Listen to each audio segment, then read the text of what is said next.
Hi, I'm Lars, and this is my land. In my land, I get to do pretty much whatever I want, and today I'm going to talk about how Magical Mystery Tour actually slaps, and you're gonna listen, because it's my land. I'm taking a break from my Beatles research while I work on my video essay series on the TV show Lost. Coming along. My master document is 188 pages. But even as low effort as I knew this one would be, I did go ahead and look up Magical Mystery Tour because I knew I would hear about the EP-LP thing. This is still not my area of expertise, so relax. But here's the deal. Paraphrasing, one was in the UK and one was in the US. The one in the US had the extra soundtracks that had been released as singles on it. So a lot of people don't consider Magical Mystery Tour, the US edition, an album. That includes John Lennon. He said something like, it's an album over here, but it's not an album there. Basically, because of this different release thing, Magical Mystery Tour, I think in general, gets completely looked over. Nobody ever talks about it. And a lot of people don't even like the movie, so whatever. But I gotta tell you guys, it rocks because we are in my land. It's an album, all right?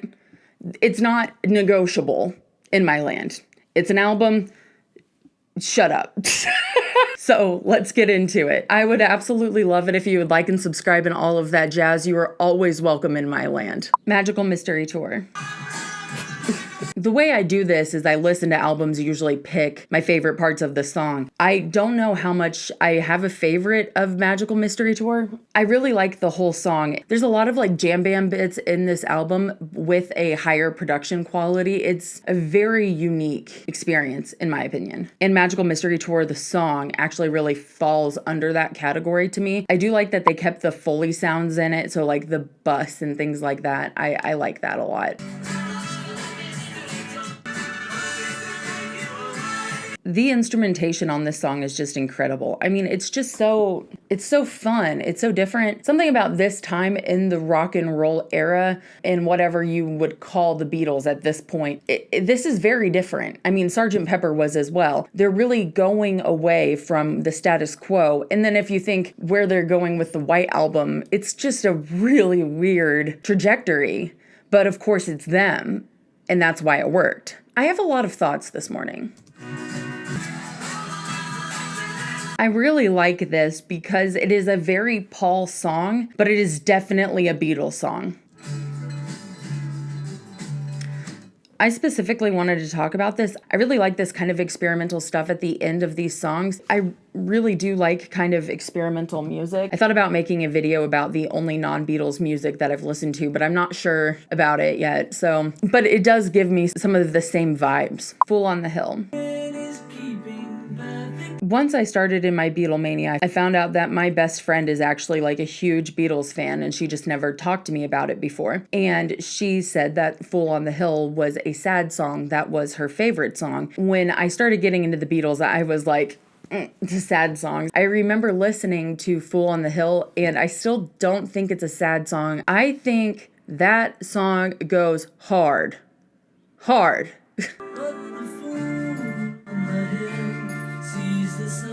That's kind of hard. Honestly, tell me that's not kind of hard. Maybe you don't hear it the way I do, but I hear it. Anyway, we'll get in the tuba. Okay. It's really cute, but it's also kind of nasty. Okay? Come on. You might not have listened to it this way before, but now you're going to, and you're welcome. Flying. Also goes hard. I love a good instrumental. My favorite song by Metallica is an instrumental. I love instrumentals, and I really enjoy this one. It is such a good vibe. Is it like my favorite Beatles song? Absolutely not, but it is a fun ad. It does give me like some Kill Bill, Quentin Tarantino vibes, right? Anybody vibing with me on that? This was the first Beatles instrumental that was credited for all four of them. Fancy. It really does sound like they were just hanging out. If you go and watch Get Back, which I have watched, I maintain more than 30 times. I don't need to maintain that. That's unfortunately true. There's a lot of stuff that sounds not dissimilar to this, where it's, I mean, less organized, of course, but they are able to just jam. You know, somebody gets on one instrument, somebody gets on whatever, and they can make stuff like this just hanging out often. I mean, essentially, that's how they communicated. An organ is always a good addition. I will say that I remember this bit in the movie when I did my reaction that doesn't exist anymore, that I did think that this went a little long. Not the song necessarily, but it was just so long without dialogue. I was like, okay. But it is a music video type vibe, so I'm being too critical. Blue Jay Way. I love this song. There's so much going hard on this album, honestly. Such a Ringo beat too. You don't really notice it because it is so experimental on top of that, and it sounds great. Oh, it's so good. God, George. Damn. Robbed, honestly. We were robbed of so many George Beatles songs. Robbed. Maybe I'm not going to be picking favorites this album. Jeez. It is a very long song, and yet it is kept in a way at the end that it doesn't get too repetitive, and that is so hard to do. Your mother should know. Also, the cause of this video coming out today. Your mother should know. Your mother should know. Maybe I'm not picking favorite bits because, this song, I really like all of it. Another really good Ringo beat, love it. What I really love about this song is I think as the song goes further, I just want more of it and I like it more and more and more. So when the song is over, I'm like, damn it. So jazzy. So fun. Such a fun part of the movie. I am the Walrus. If you want to hear more about, what's it called? Alexa, what's the word for walrus phobia? Odavinophobia is the fear of walruses. Yeah, that. If you want to hear about that, I made a video about it. Can't remember the word for the freaking life of me. Doesn't matter. This song rules. Yes. I love what they did with John's voice. That's probably my favorite part of this entire song. I also really like the beginning of the song. It's just really badass, honestly. It's a great, fun way to start a song. Just curious. I know that Lucy in the Sky obviously is a reference to their previous song. Do you think that he put Lucy in the Sky in there to poke at people asking them constantly if it was about LSD? Just question. Is that a thing? Never thought of it before. A lot of fun experimental stuff in this song. It's so much fun. I'm still nodding my head to a song that is not playing right now. No, that doesn't bother me nearly as much as the Walrus. It doesn't. Ultimately, great song, and it has definitely helped my phobia. Seeing the word, reading the word, speaking it, and singing it definitely helps a lot. So it definitely helps that this song absolutely kills it. Hello, Goodbye.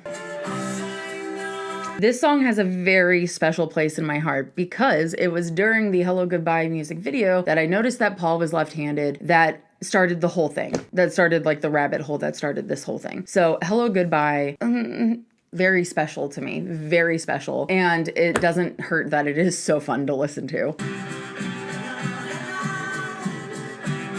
Guitar is great. That's absolutely great.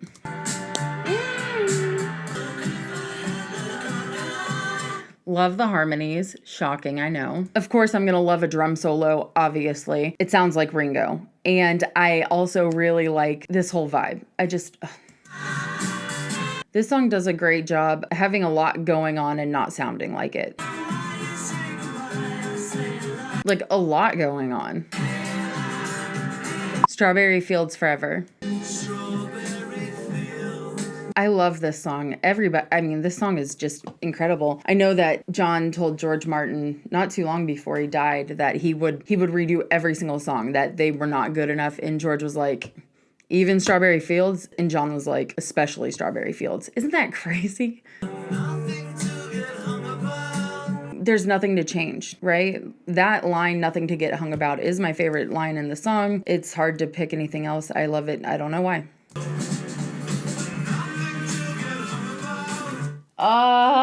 Bring it. Give it to me. Listening to the multiple takes of Strawberry Fields, I think I did that for days very early in Beatlemania. Those multiple takes of it, I think, oh, it was great. That line every time. I just got emotional. Unexpected. In case you were wondering, Eleanor Rigby does not make me sad. Goes hard. I like Penny Lane. I do. It can't help but feel like a response to Strawberry Fields Forever. To me, you just can't hold a candle to that song. It's not Paul not being able to hold a candle to that song. It's just they're right next to each other. It's so hard to go from that to any song. 80s, 90s sitcom intro vibe, ambulance vibe. It's crazy because the more you listen to anything, the more you hear, oh, that's from a Beatles song. I mean, you hear it everywhere. You're like, oh, that's Beatles. Baby, You're a Rich Man. This was another one of those, oh, that's a Beatles song for me. Love this song. Such a cool intro. It's so cool. This is so cool. Why don't we talk? We need to talk about this song more. This song is cool as hell. Hell yeah. It's weird because it does still have that kind of jam band vibe almost a little bit. And then gone. Something completely different. Something completely fun. This is one of those instances that show Paul and John's particular harmony just does something, and you can feel kind of how that magic pops in. All you need is love. Now, if we're gonna be honest, this would be the one I would skip. I've heard this song so many times. I actually have skipped it for a long time. I haven't listened to this in a long time, so I'm actually going to listen to it, even though I kind of want to skip it. It sounds way less commercial because I hear covers a lot, so it sounds way less commercial with John, but it still is just, you know. The horns are fun. Something's going on. Easily the best part of the song. Fun. I do like that the Beatles have always shown the fun in an orchestral music. I just realized that the historical context of this had to mean a lot more when this song came out. I grew up hearing this song constantly, but thinking about when this came out in the 60s, this song must have been a lot more impactful in a way that I just am not able to understand. It is what it is. It's a fun song. I mean, you know, it's a fun song. What can I say? Anyway, I'm pretty sure that I made a solid argument for Magical Mystery Tour, so it's your turn to go listen to it, and you'll thank me later. I would absolutely love it if you would like and subscribe and all of that jazz. Thank you so much for visiting my land, and y'all come back now, you hear? Bye. My sweet Lord.